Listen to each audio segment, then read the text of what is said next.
This week, another edition of Critiquing Comics, where we read a comic submitted by its creators and give them advice on how to improve it. This time we discuss Second Place, a comic about weightlifting competition on an alien planet by Ben Goldsmith, Ed Smith, and J.P. Fosgitt. Ryan Cecil Smith joins me to critique the comic. First, if you appreciate the work we do on Critiquing Comics and the other Deconstructing Comics shows, we'd love it if you'd support the show at patreon.com/deconcomics for as little as $2 a month. Check out our goals and rewards and pledge your support now at patreon.com/deconcomics. This is Tim. And this is Ryan. And this is Critiquing Comics.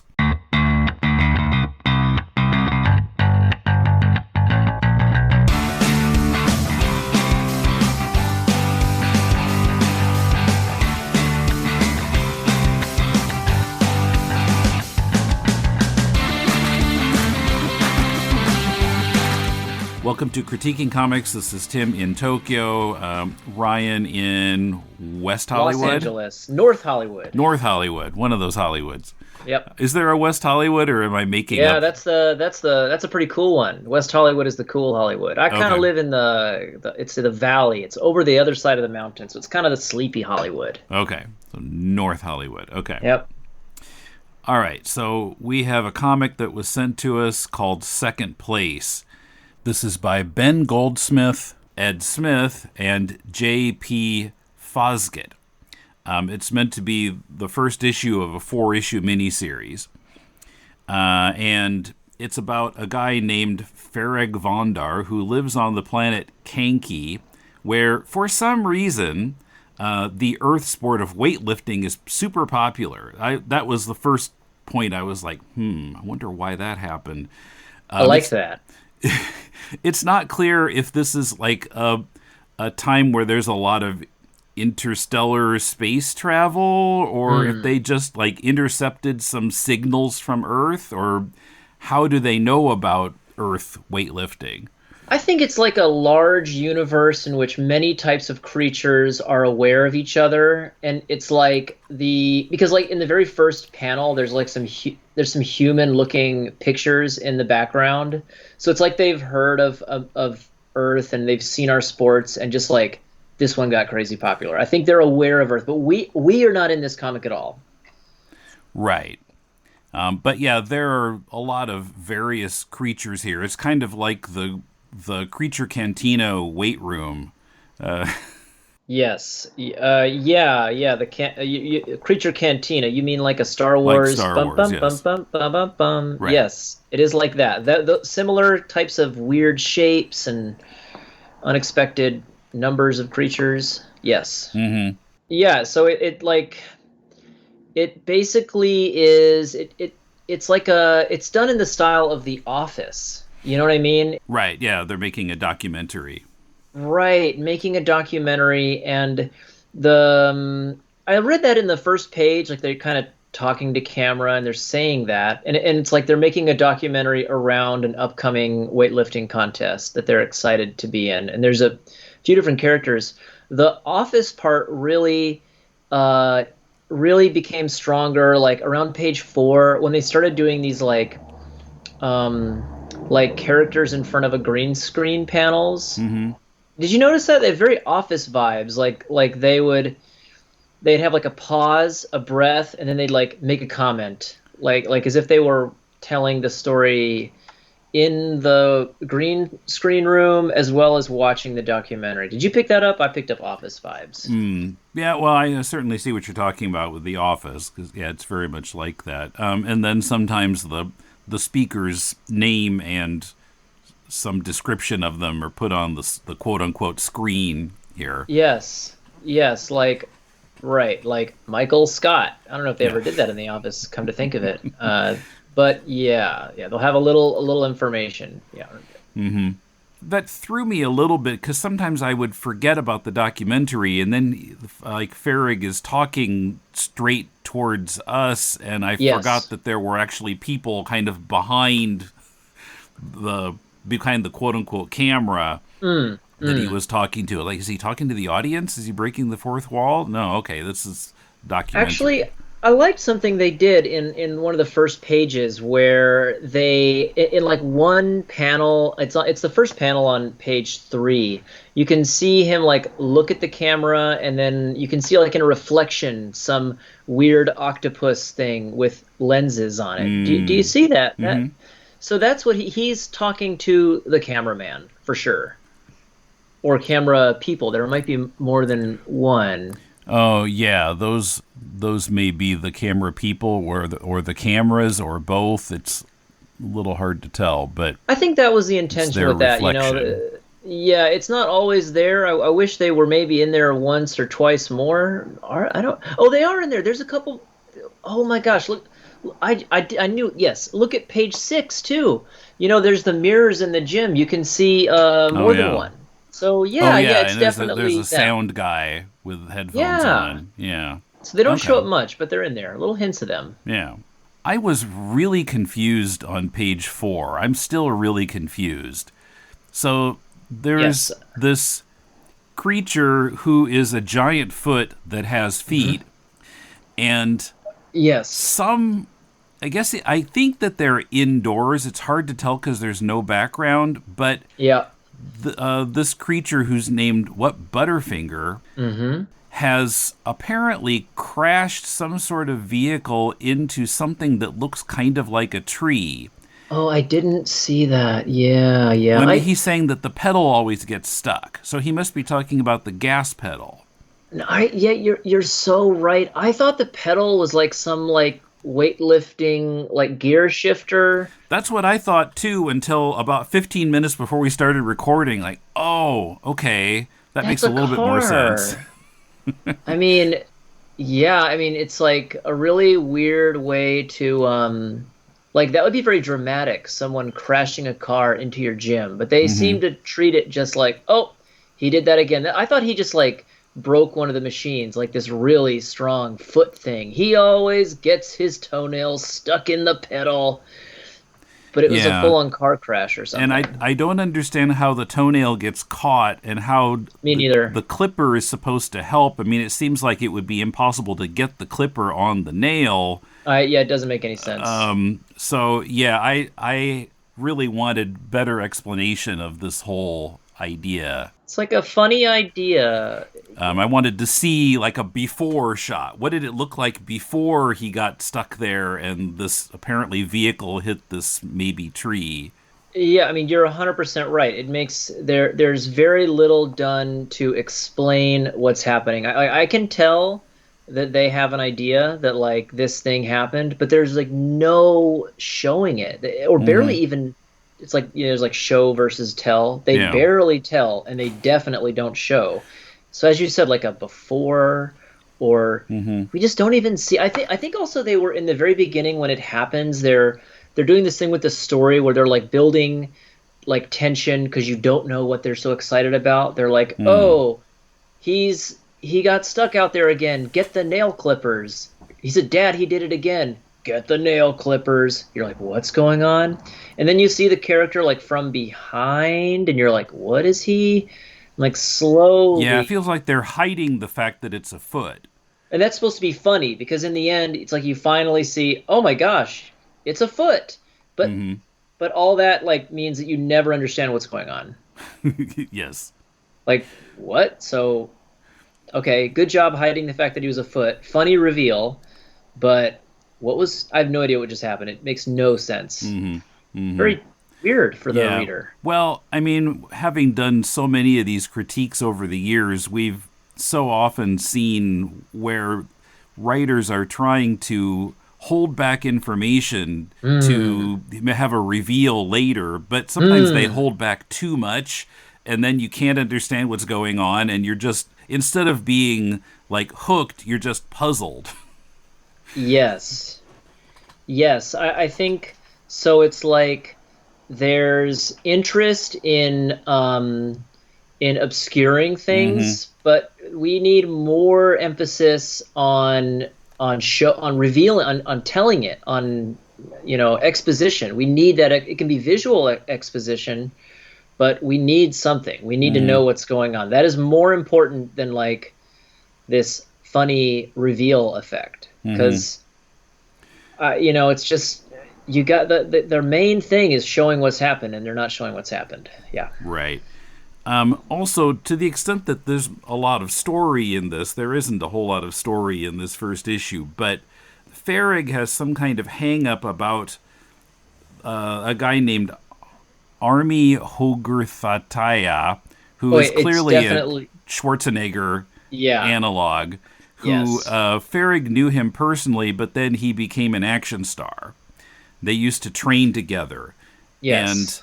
And then it turns out that Army is, I guess, coming back for the competition this time, and everyone's trying to hide that information from Farrig.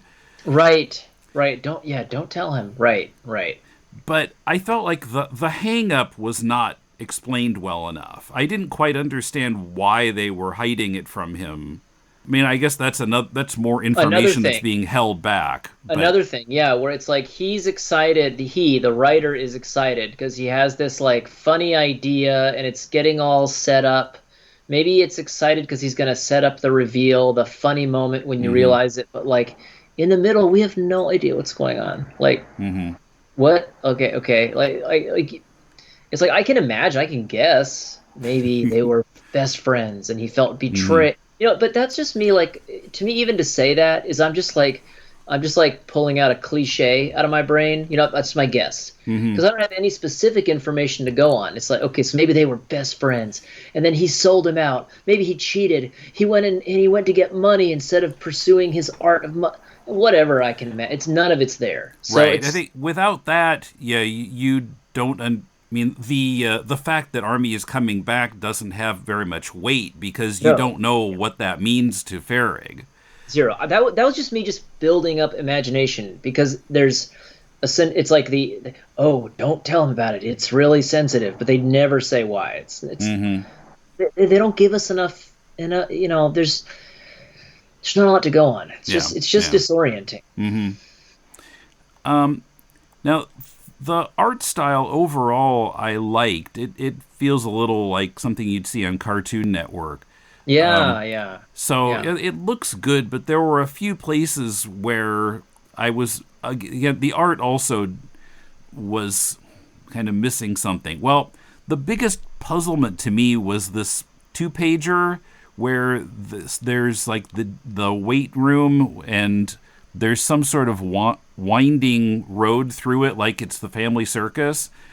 But it wasn't clear to me, who is walking through the gym, because there are 2 panels on this page of Farrig, but it doesn't...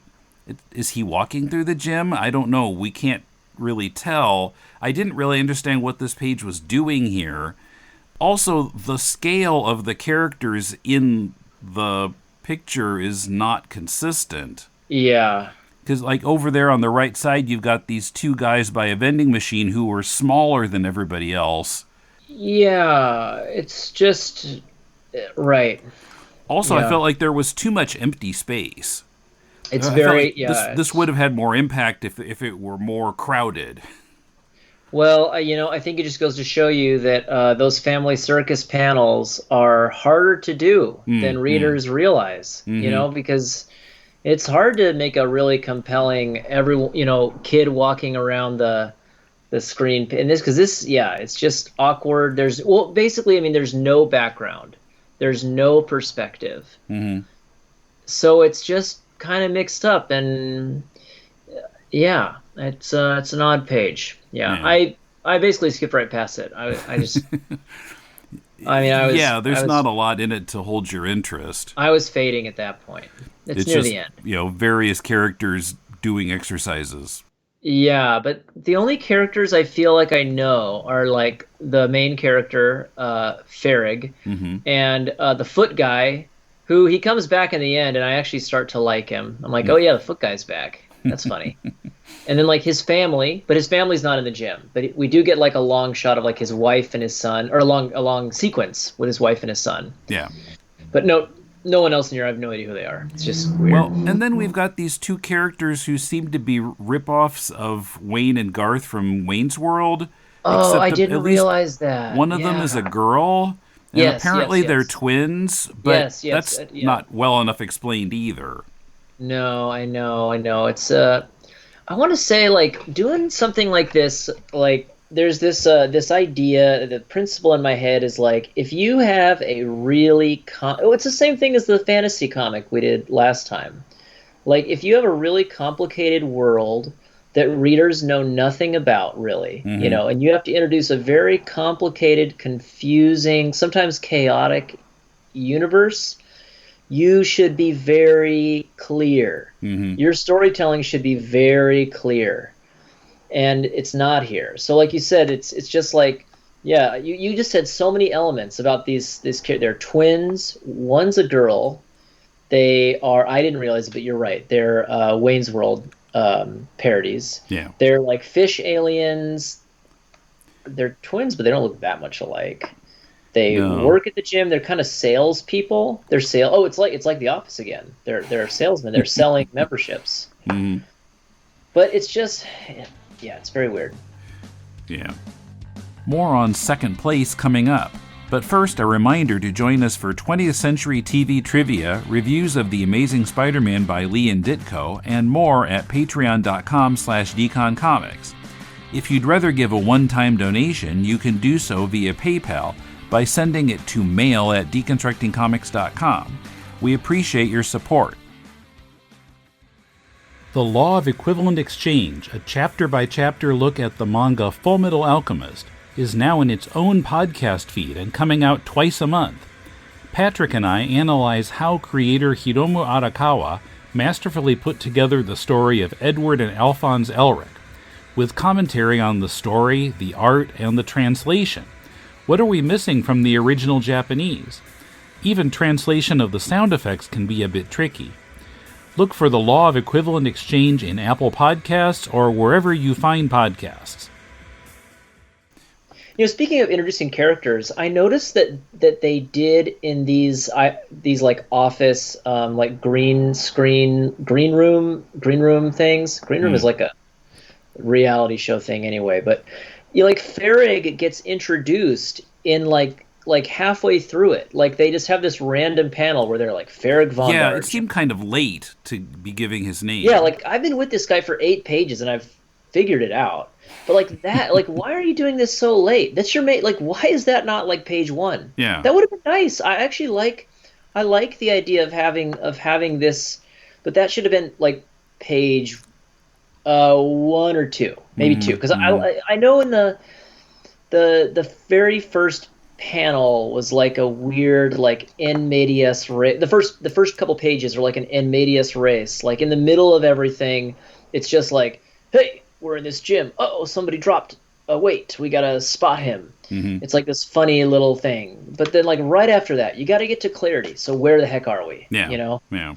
And so to introduce your main character, who we've been with for 7 pages, in a small panel on the bottom right of page 8 is weird. Yeah. Because I want that. I want that kind of panel, but like way earlier. This is mixed up storytelling. Mm-hmm. One other thing that kind of puzzled me on the art. So if you look at the most glaring example is on page 10. The last panel. Yes. Why is the whole right half of the panel empty?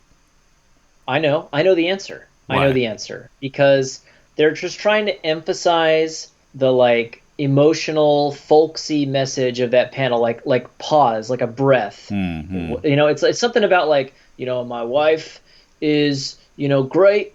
She, you know, I didn't always expect this marriage to be, you know, my life, but it worked out pretty good.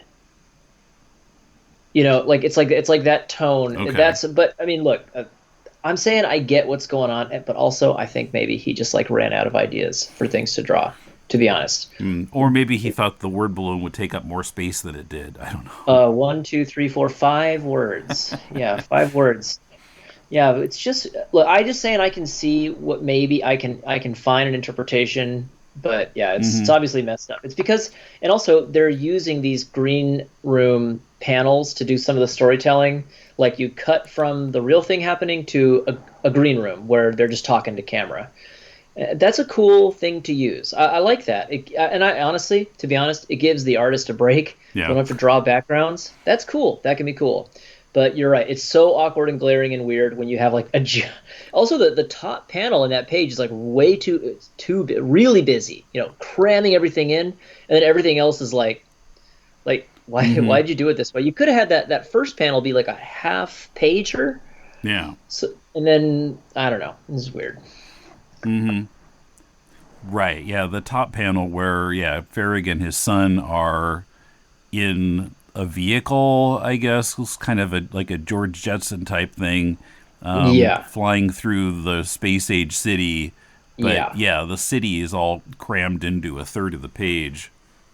Right. It's like yeah, I think it's in a way it's kind of a messy drawing, but that's not bad to me. But what's bad is like the composition of the page and like what he's Hmm. doing with the page, which is like yeah, cramming all that information visually in there and then having like a lot of blank space at the bottom. It's just kind of weird. I Hmm. mean, actually, no, it's the bad drawing that bothers me. They both bother me. Yeah, it's not a good drawing. Okay. Okay. But sorry, I'm kind of crashing. I'm crashing hard on him there. It's like, why? This is the thing about chaotic storytelling. Like, why have that crazy angle? Right? It's a weird bubble, fisheye lens angle. Why do that? It's so confusing. Hmm. You're talking about the top of page 10 Yeah, still. yeah. Like, Yeah. Yeah, it's it is just kind of fisheye lens, why do that? which, yeah, it's a little hard to get your bearings here. Yeah, like it feels like there's hardly any room for their vehicle to pass through there. I mean, I don't know why he needed a view of the city. The word balloon. He's let's see. He's driving his son through the city. He says in the previous panel, he says, "For me, life's easy though." And then page 10, busy panel of them in a car in the foreground, and in the background, this like warped city. I ain't got troubles. I got a good kid. Best of all, I go home to a good wife. It's like, why do you need to picture the city in that for that chat? Like, Yeah, maybe it could have been more of a close up of them in the vehicle, because that's kind of the yeah, point of the panel. yeah. The point is that he's happy to be with his family. Hmm. A close up on him. It looks like his son is like sleeping with that giant toenail, which hey, and actually, that actually is really sweet. The idea that like he's driving his son somewhere. I think if his son like fell asleep in the passenger seat, clutching this like gross souvenir from his dad's work, that's kind of sweet. And that would be nice in close up, but it's not, so it's kind of weird. I was a little puzzled about the son's age because he seems huge. He's almost as big as Farrig, but Yes. he seems to be like junior high age. I think you're right. I think junior high age seems right, but isn't that part of the? I think that's just like part of the joke. I mean, not that it was ever said explicitly, but it's like, Mm. yeah, he's a alien that has huge arms. He's big, or just like his dad's big, so his son's big. Even though his son's little, he's big. But yeah, it's unclear. Yeah. Hmm. I was just noticing on page 9, we do get a far shot there of the whole vehicle, Yes. Yeah. and it looks like off to the left you can see one of that tree that Butterfinger ran into. Oh, Looks what? like I don't see that. behind the Wayne's World guys. Oh, I mean, yeah, it has the same right, but like, I mean, yeah, dude, you're so right. That's a good catch, but Mm. it is But not doing any good work in this panel. yeah, it's still kind of hard to see because it's obscured by the characters. But I Yeah, mean, we've got the city here, and so we didn't really necessarily need the city again. exactly. So true. And this is Exactly a much right. better look at the city, and you can see other Yes. vehicles kind of flying above it. Yeah, so like is like the lesson here is like, what do you need think about like what do you need to show, or what is going on here? What do you need to show? And figure that out before just like you don't have to do you don't have to do backgrounds in every panel. Of course not, Mm-hmm. but backgrounds show information that enhances your story. So, if you want to show information about like what this zany, kooky world they live in is, that's cool. That helps the tone, and I like it doing that in that panel in page 9. That is helpful to get context for where they are. Oh, so they're in a kind of an urban city, but maybe kind of suburban. There's a lot of trees in there, kind of Mm-hmm. telling me the world. But then, like, why do this like crazy jumbled? It's. I think it's helpful to eliminate things.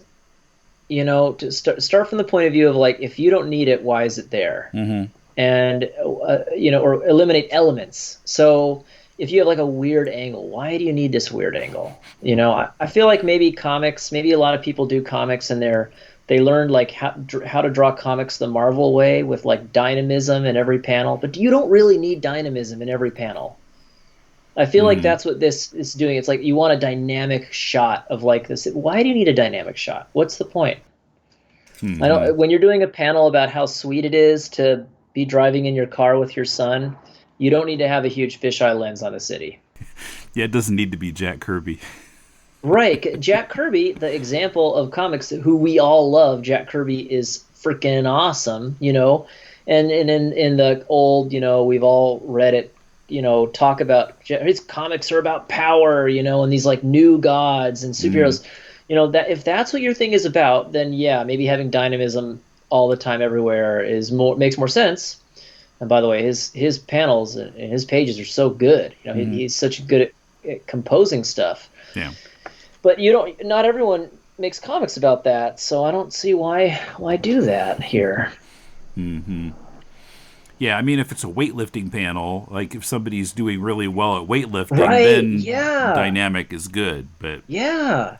Yeah, you can start with someone, straight on shot, and as he like strains and strains, the angles just get insane or something. But, mm-hmm. you know, it doesn't need to be there all the time.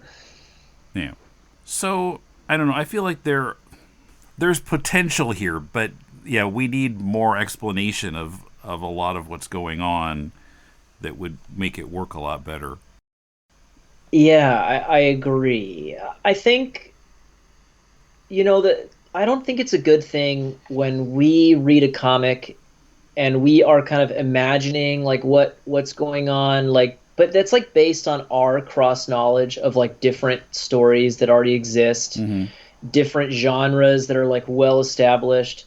I don't think it's good to like require your reader to have to like thumb through their personal mind palace to fill in all the gaps in your Mm-hmm. story or to make sense of them. Like, you should make it clear. If it can be made clear. And actually, the first pages of the comic I thought did that well, even though it was like kind of weird in the middle of some weird lifting session. At least in the first page, they're like, "Hey, we're making a documentary Mm-hmm. about doing this because we're on a planet where we love the human sport of bodybuilding and we're better at it than anyone in the galaxy." And then you get like a shot of a bunch of weird aliens lifting. Mm-hmm. That's cool. All right, I got it. But then right when he says, "Hey, welcome to my gym," immediately like someone crashes something, they're running around.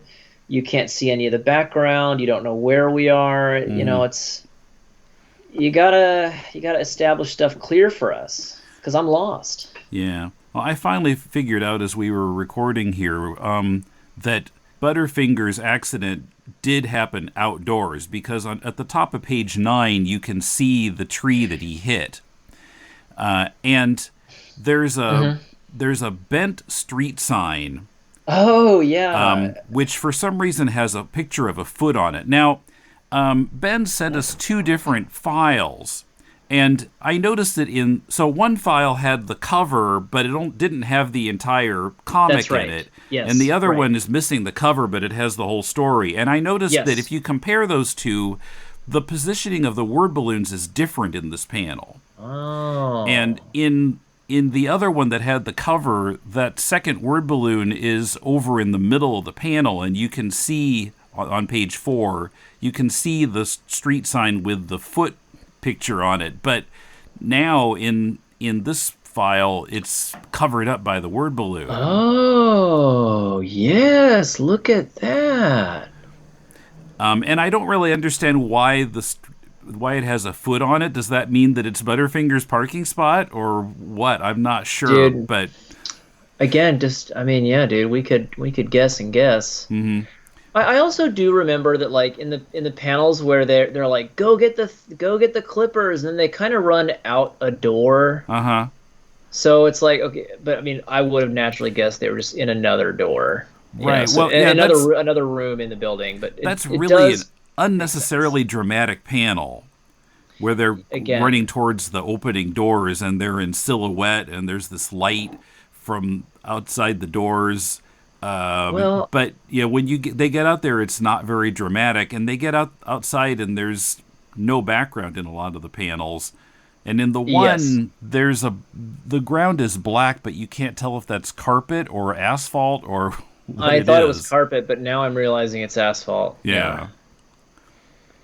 I think that like there's just so much excitement to do these like dramatic like moments. Something's Hmm. gonna happen. Oh my gosh.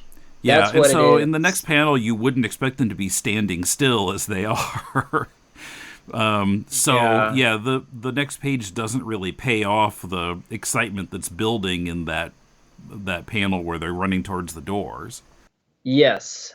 Yes. I mean, if this were like a class situation and I was a teacher, which I'm Hmm. not, but I would want I can't, but I would want this person to like draw this again, you know?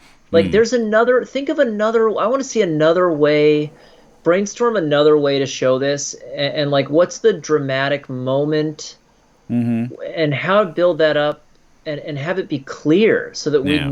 know what's going on.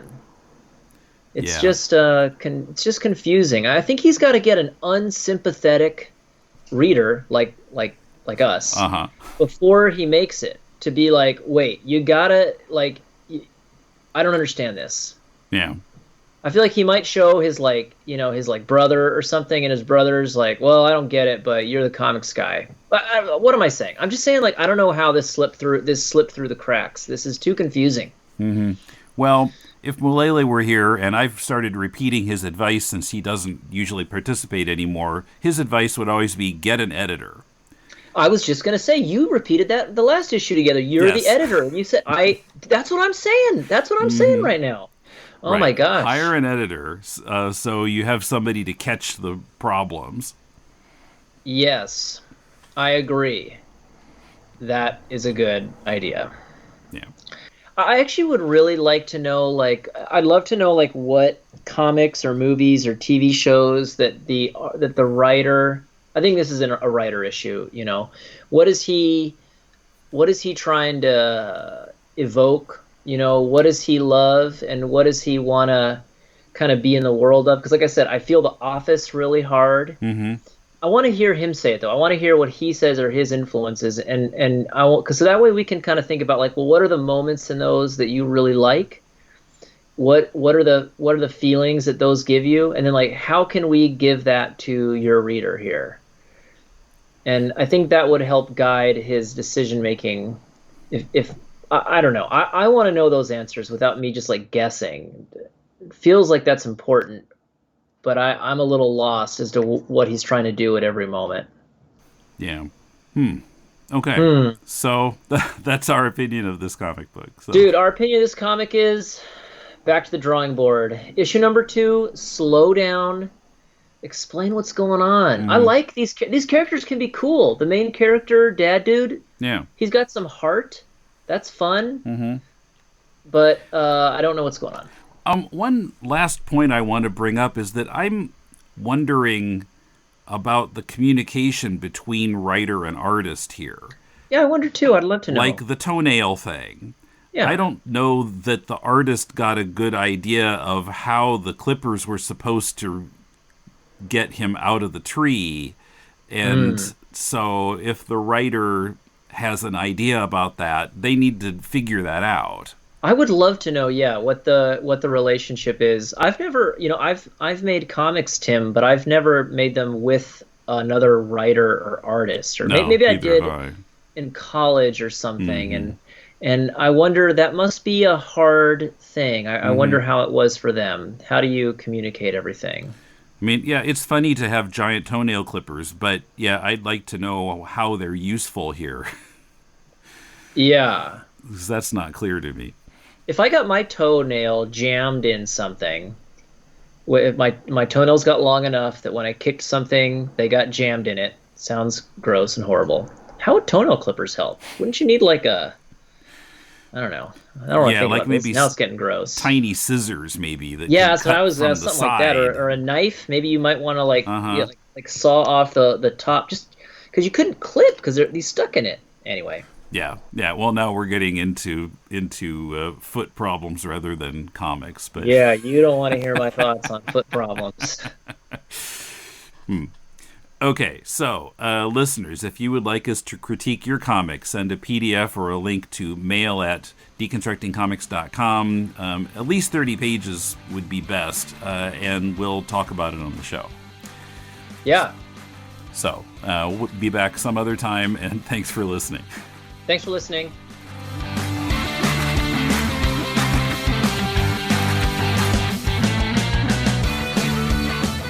There's a link in the show notes to Source Point Press, the publisher of Second Place.